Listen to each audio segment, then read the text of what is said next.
Bienvenue dans le cours 13 de la branche 20, affichage de la position dans l'espace.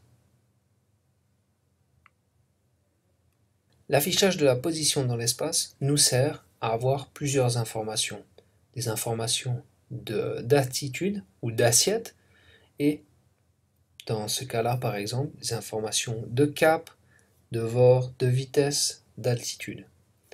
Ici on a représenté un HUD ou visualiseur tête haute, Head-Up Display. Ces HUD sont utilisés dans les aéronefs militaires, les avions de chasse, et dans les aéronefs plus modernes de l'aviation générale. Par exemple, les jets privés ou certains avions de ligne. Ce visualiseur tête haute n'est autre qu'une représentation de l'instrumentation de positionnement sur la vitre devant afin de permettre au pilote de voir et son affichage de position, d'altitude et de vitesse et de voir devant lui pour observer le vol. Voici comment cela se représente dans nos avions. C'est pareil dans les hélicoptères. On a l'indicateur d'assiette, l'horizon artificiel, et l'indicateur de direction, le gyroscope directionnel. On a aussi l'indicateur de virage, très peu répandu dans les hélicoptères, car peu utilisé.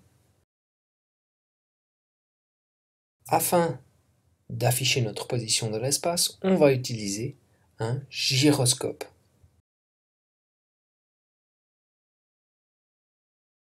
Le gyroscope n'est autre qu'une toupie, qu'une pièce qui tourne à très haute vitesse, c'est-à-dire à plus de 10 000 tours par minute. L'avantage du gyroscope est qu'il va garder une position identique par rapport à l'espace. Lorsque l'on va déplacer notre gyroscope, il va être fixe par rapport à l'espace. Si notre avion tourne autour du gyroscope, le gyroscope, lui, reste dans la même position.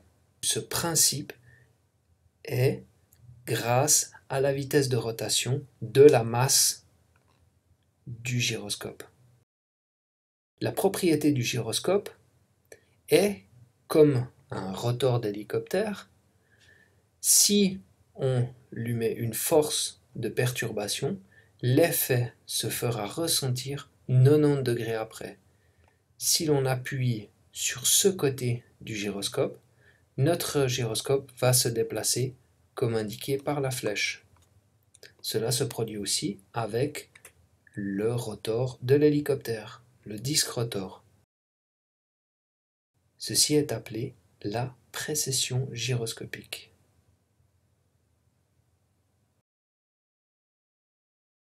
Afin d'utiliser nos gyroscopes, on va les monter sur des cadres avec des cardans, avec des axes de rotation, que ce soit pour le gyroscope ou pour le cadre en lui-même. Ce gyroscope, par exemple, est monté sur plusieurs cadres.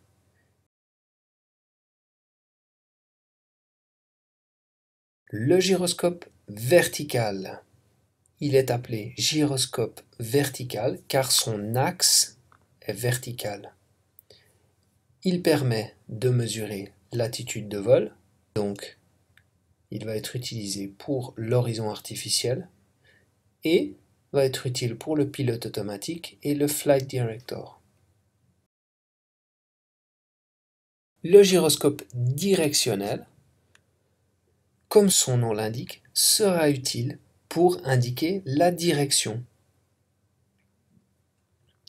Ici on peut voir, il a un axe horizontal et lorsque l'aéronef tourne, le gyroscope restant en position, on va avoir donc notre aiguille qui va tourner et va nous indiquer la direction de l'aéronef. Voici un gyroscope plus complexe.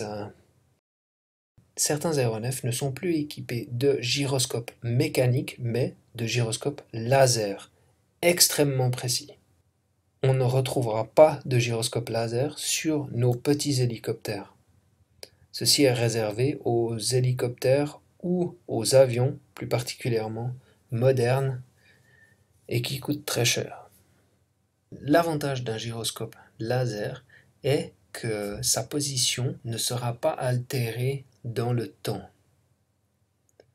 Il sera alors beaucoup plus précis et permettra d'effectuer des longs vols, par exemple une traversée transatlantique, avec un minimum de perte d'efficacité et de perte de position.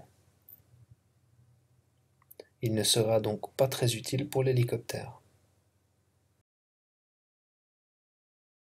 Ici, on peut voir un avion, cela pourrait être un hélicoptère, avec un gyroscope vertical, celui qui va nous indiquer notre assiette, notre attitude.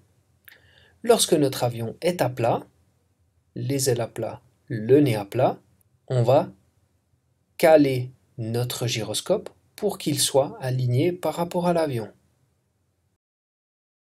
C'est ce que l'on fait avec cette petite manette que l'on va tirer gentiment jusqu'en butée. Lorsque notre gyroscope est calé et que notre avion change d'assiette, on va alors avoir une différence angulaire. Cette différence va nous être indiquée sur notre horizon artificiel. L'on aura aussi une différence angulaire lorsque notre avion ou notre hélicoptère va pencher, par exemple en virage. Voici l'instrument plus en détail.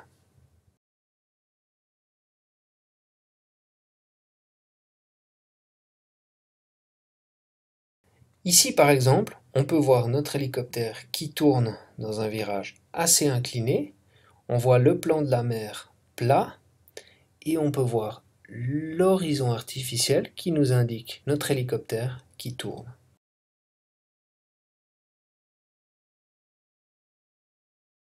La même chose ici, on voit l'horizon naturel de la Terre et on voit nos instruments qui sont penchés ici à gauche.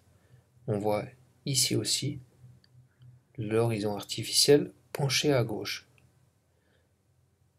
Encore un troisième ici.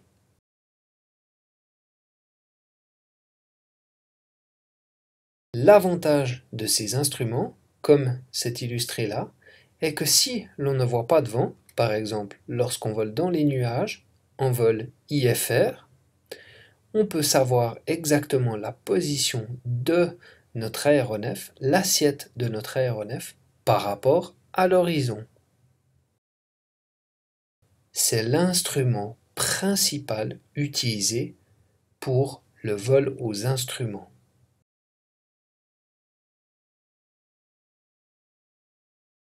Voici comment il est lu.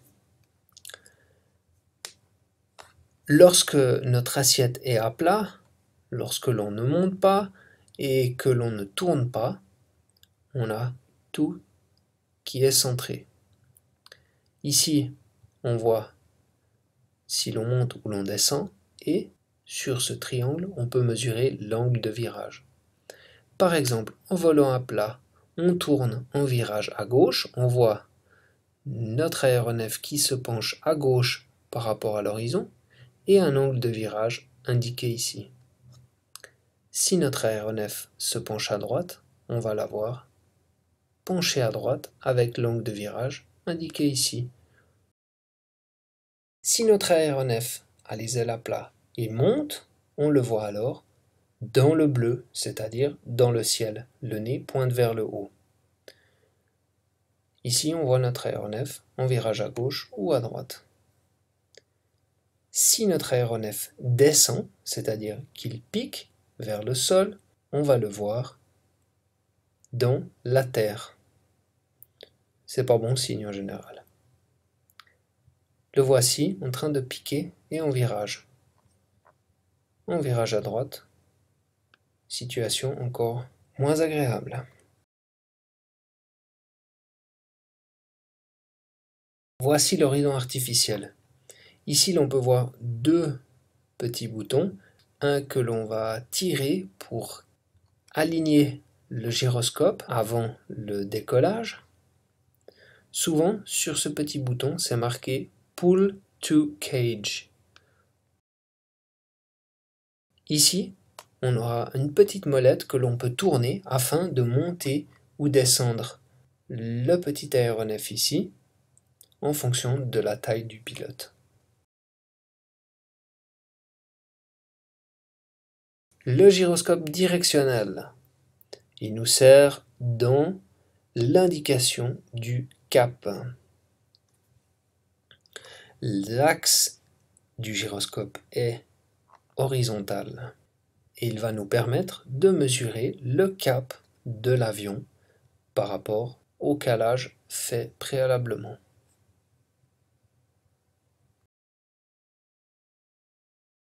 Sur certains gyroscopes directionnels, on va devoir ajuster l'indication de cap avant le vol et de temps en temps le réajuster car, comme on l'a dit, les gyroscopes mécaniques ont une erreur. Il faudra le réajuster tous les 10 à 20 minutes si l'on fait un vol de navigation. Certains gyroscopes directionnels, comme celui-ci, sont automatiquement ajustés en fonction d'une valve de flux. Il est important, lorsque l'on veut caler l'horizon artificiel et le gyroscope directionnel, d'attendre 1 minute après la mise en route des instruments pour laisser le temps au gyroscope de prendre leur vitesse de rotation.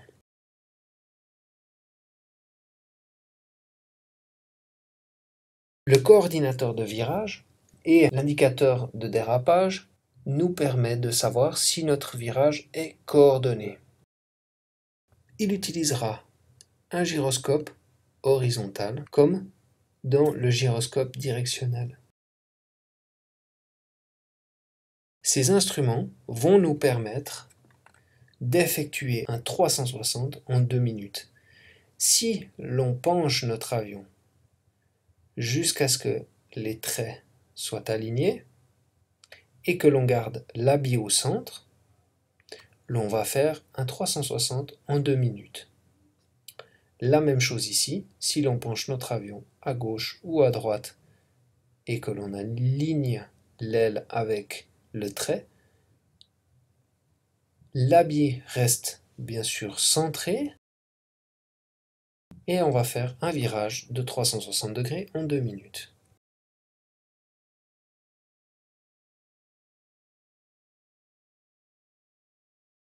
Si l'on est en virage, par exemple ici à droite, et que notre biais est centré, l'on va faire un virage coordonné. La position de notre pied est correcte. La ficelle est au centre. Si l'avion dérape d'un côté ou de l'autre, indiqué par l'habit, on a alors trop de pieds d'un côté ou de l'autre. Il faut ajuster afin de mettre l'habit au centre.